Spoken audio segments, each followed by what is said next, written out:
تمضي السنون وتنقضي الأيام، والناس تلهو والأنام نيام، والناس تسعى للحياة بغفلة، لم يذكروا القرآن والإسلام. والمال أصبح جمعه كتهجد، وتمتع الشهوات صار قيام. قد زين الشيطان كل رذيلة، والناس تفعل ما تريد حرام.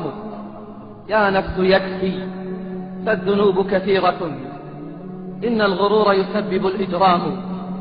هل تعلم اليوم المحدد وقته؟ الله يعلم وحده العلام. ماذا تقول إذا حملت جنازة ودفنت بالقبر الشديد ظلام؟ هذا السؤال فهل علمت جوابه؟ ماذا تجيب إذا نطقت كلام؟ ماذا نصيرك إن روحك غرغرت؟ جاء المفرط كي يقول ختام.